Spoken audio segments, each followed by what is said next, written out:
Suite à la votation où la proposition 7 justement stipulait faisons quelque chose pour l'accueil des réfugiés en vallée de l'Arve. On s'était rencontrés donc une semaine après en disant bah voilà, maintenant il y a déjà un collectif qui a été créé, donc appuyons ce collectif-là, essayons de le soutenir du mieux qu'on peut et on va voir ce qui va en advenir. Et ce qui m'intéressait beaucoup dans cette collaboration, c'était justement de montrer qu'on pouvait créer une force citoyenne pour permettre à la fois aux élus et aussi à l'opinion publique de légitimer un peu cet accueil des réfugiés qui, en France aujourd'hui, passe encore très mal dans certains endroits. Donc ça, et donc tout le monde est d'accord pour dire qu'il faut vider le camp. Et donc c'est dans ce cadre-là que le gouvernement français a fait une répartition au prorata de la population dans chaque région. Et c'est comme ça que la région Auvergne-Rhône-Alpes doit accueillir 1784 personnes actuellement sur le site de Calais. Ce qui, j'ouvre une petite parenthèse, pas pour créer la polémique par plaisir, mais parce que le citoyen que je suis a été absolument indigné des propos du président de notre région Auvergne-Rhône-Alpes, considérant que sur une région de 8 millions d'habitants, même population que la Suisse, accueillir 1784, c'est-à-dire 2 pour 10 000, si vous faites les calculs, 2 migrants pour 10 000 habitants. C'était totalement impossible, et allant jusqu'à, dans une conférence de presse donnée avec le logo de la région, allant jusqu'à inciter les maires à refuser cet accueil-là, et à dire qu'ils mettaient les moyens techniques et juridiques de la région, payés par nos impôts, à disposition des maires pour refuser la politique gouvernementale. Je trouve que c'est un peu fort de café, je referme la parenthèse, on ne va pas polémiquer la soirée là-dessus. C'est pour cela que nous, au niveau d'Amnesty International, nous avons engagé pour 2 ans une action qui est mondiale pour interpeller les personnes, mais vraiment au plus haut niveau. C'est-à-dire que les responsables de tous les États doivent organiser cet accueil.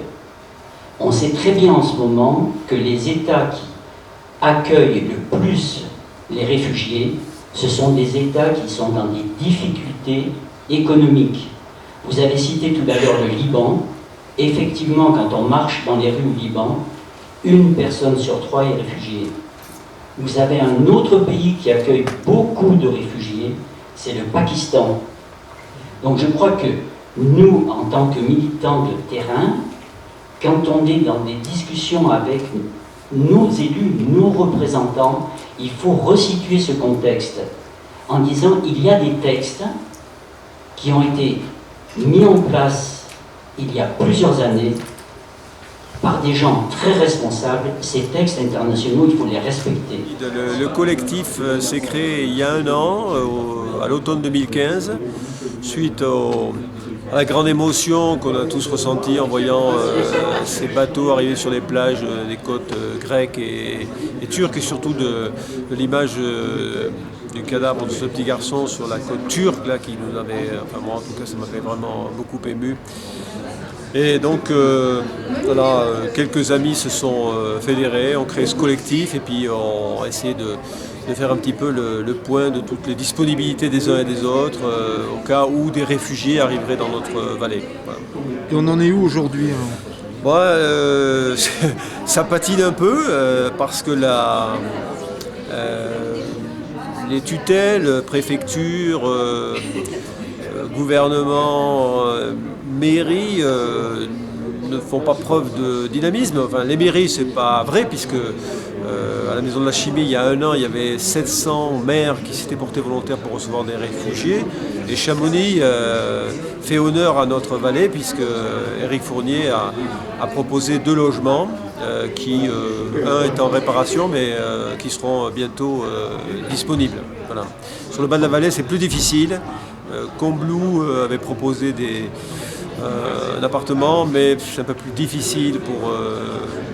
mais bon, il faut que le processus s'enclenche pour que ça démarre. Et l'ambiance nationale par rapport aux réfugiés, qu'est-ce que tu en penses ?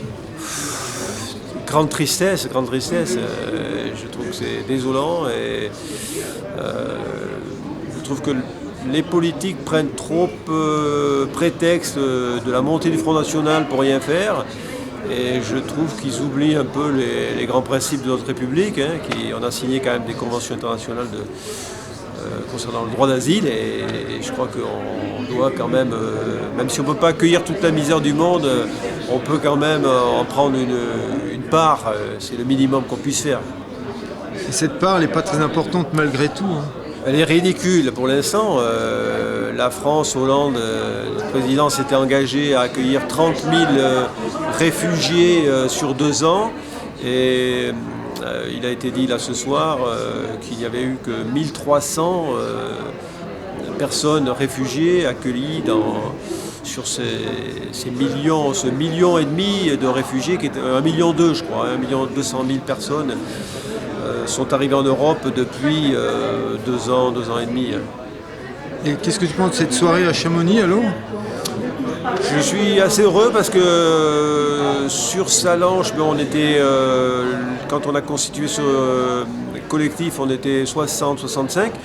Et là, sur Chamonix, il y avait quand même beaucoup de nouvelles têtes chamonniardes. Donc, je pense qu'on, notamment avec l'association Butch à Butch, Tim Motin qui m'a l'air très ouvert et sympathique, on peut faire un bon travail. J'espère que ça va évoluer favorablement.